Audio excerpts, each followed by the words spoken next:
Honey, I'm home. Perfect. Did you get the eggs that I asked for? Nope. But I did get this talking bird instead. Please tell me you're not serious. I'm totally serious. Check this guy out. Sup? All you had to do was buy some eggs. It was the simplest task I could have sent you out to do. I mean, technically he was an egg before, so like I kinda did what you said. And what's that smell? Does it smell bad? No, it smells kind of good, actually. That's because this video is sponsored by Scentbird. Do you smell like, are you still traumatized by that one time in middle school gym class where everyone started making fun of how bad something smells right as you were finishing your 13-minute mile? And no, definitely not talking about myself.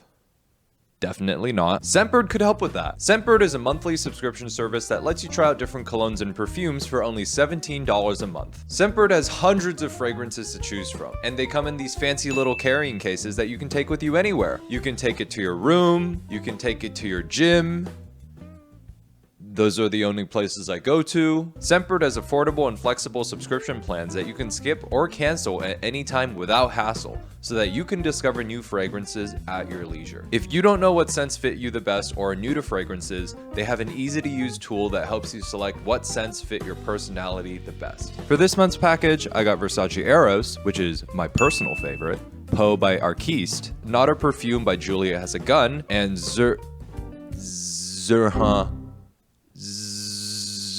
Icon Ice. Icon Ice is a beautiful citrusy scent that makes you smell like an orange orchard. Versace Eros is a masculine green apple and vanilla scent that I can only describe in one word. Power! You can get yourself a scent. You can get your mom a scent. You can get your dorm mates a scent. Because every time you walk into your dorm, you just want to go. Scentbird can help with that. Use my code RAY for 55% off your first month of Scentbird. That means it's just going to be a little over $7 for your first month. Scentbird is available in the United States and Canada. Thank you to Scentbird for sponsoring this video, and let's get back into the video. Welcome back to the light side of the internet. Here's a pop quiz for you all. You just gave birth 2 days ago, and you're at home with your newborn baby. Do you A, rest while you recover from 9 months of difficult pregnancy and childbirth? B, spend time bonding with your newborn and treasuring every single moment you have with your new-formed family? Or C, both A and B? Do you have an answer?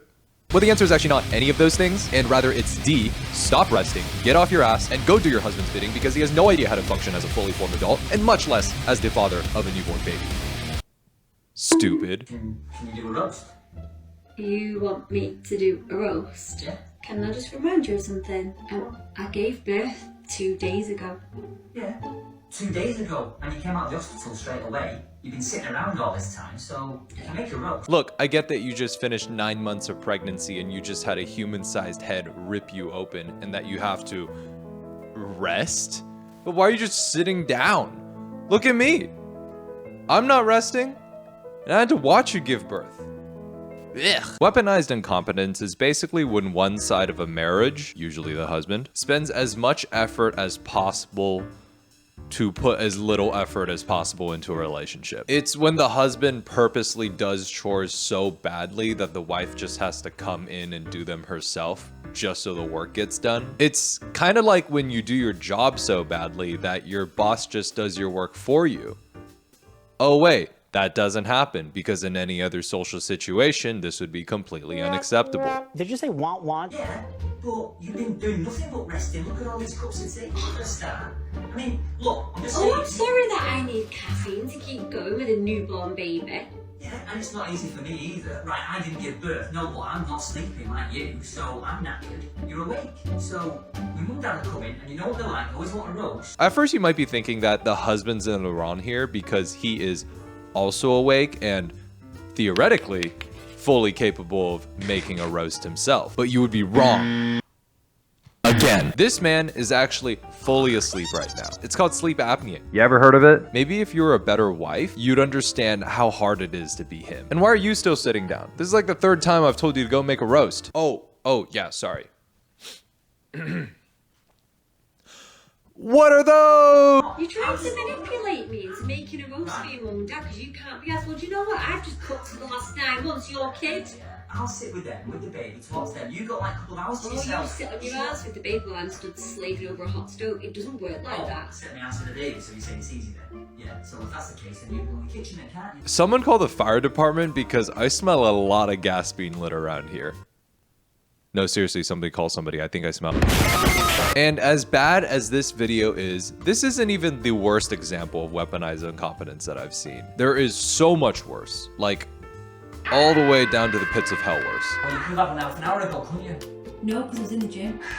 Great, yeah, you're so clever, aren't you? You're so clever, except when it comes to timekeeping. Oh, I'm so sorry that my fitness isn't as important as your drinking with your buddies. You can go to the gym anytime. I don't care. You can go to the gym anytime. It's Millsy's birthday. All right. He's my best mate, and I'm not there, and I'm stuck here with the kids. I think this crossed the line from being someone who uses weaponized incompetence to just being a complete twat, a complete wanker, and dare I say, a muppet? I might even go so far as to say that he is literally Margaret Thatcher. There, I said it. I said it. No take backsies. I got a message from one of the lads. They're already like 5 pints deep. Oh, what a shame. Well, why didn't you crack that open before you left and freeze it before you went? If you're so worried about catching up. You moan at me when drinking in front of the kids. So what can I do? And anyway, what's going to happen now is I'm going to play catch up. I'm going to get dead drunk. Do you know what? Tomorrow, you'll be complaining about it. I'll get the vodka out, shall I? I'll get the vodka out. This entire conversation just feels like a skit, right? Like, someone please tell me that this is just a bit. Attention Los Angeles International Airport travelers. The TSA has limited the What's this? items that may be carried through the screening checkpoints. A knife? Please check You know you can't have this on the plane, right? I don't get why you're making such a big deal out of this. It's a potentially dangerous weapon. Well, like, if you guys didn't have a rule against knives on planes, I mean, this wouldn't be a problem. What is this? Is this a bomb? No, that's a bomb. Yes, that is a bomb. Everyone get on the ground! This is still your fault, by the way. And as if his rant about having to get blackout drunk was bad, it gets so much worse when he starts bringing kids into the conversation. I work all week. Oh, I work kids all are an week. inconvenience, are you, are they? They're not inconvenience, but they're always wanting to be fed or Okay, go out but or the play. kids, that's what children do. They eat and they play. Yeah, exactly, but I work all week. Oh, this? I'm just, trying to play the world's smallest violin. It's one thing to be annoyed at your wife for, I don't know, being a little late. As someone who struggles to keep track of time myself, I've got a lot of people annoyed at me. Shout out to all my previous supervisors. But it's another thing to start blaming the kids for being alive. Like, I'm sorry, did you expect raising kids to be like raising a pet rock? I feel like I wouldn't even trust this guy to raise my plants. Speaking of which,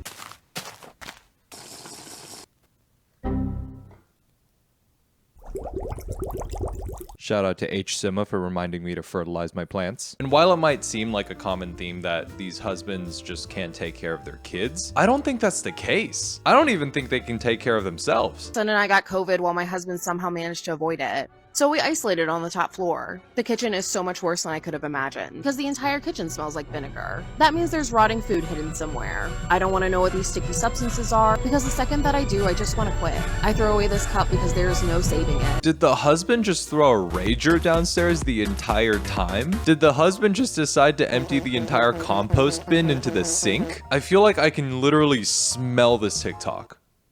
Sounds like it could use some Sempered. So my question is it really true that these fully formed adults are unable to take care of themselves, or is there something more sinister going on? I just think it's really funny because I keep asking like, oh, is there something more going on? Yes, there is always something more going on. I may not always tell my wife when I have a tea time, but there will always be signs. This is the real problem with weaponized incompetence. It's not that these men don't know how to take care of themselves. It's just that they see doing chores and helping around the house as a transactional action, rather than something you do just because you care about the other partner. You see, this guy is completely capable of doing chores. Okay, maybe not judging by the way he's folding that towel. It's called a fucking trifle. Get it right. So when you literally can do chores and you just decide to hold your effort in a relationship as hostage, it really just undermines the foundation of any relationship, because a relationship is not transactional. It's supposed to be selfless. It shouldn't be, hey, I'm gonna go do chores so you'll let me golf. Hey, I'm gonna take care of the kids so I can get blackout drunk later. Hey, I'm gonna push a video out so I can go play Helldivers for 12 hours straight. See, it just doesn't work like that. I mean, it's just...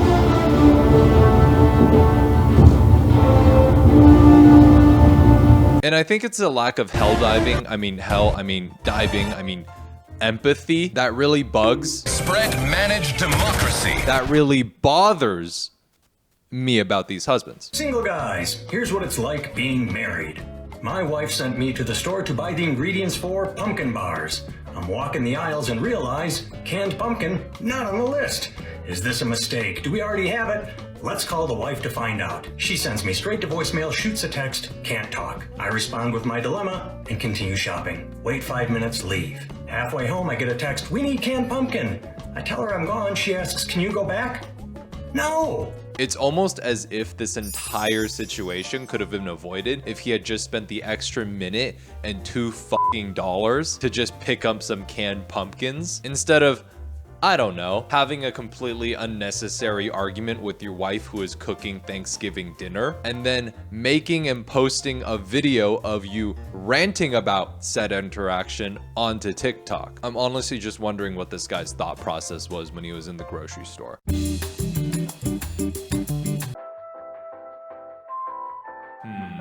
Canned pumpkin isn't on the list.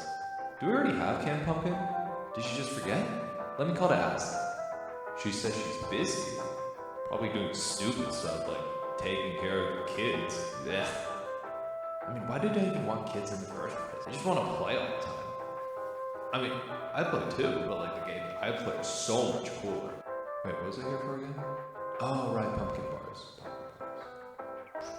Well, if it's not on the list, she probably doesn't want it. I'm such a great husband. Canned pumpkin isn't on the list. Well, I'll just get some just in case.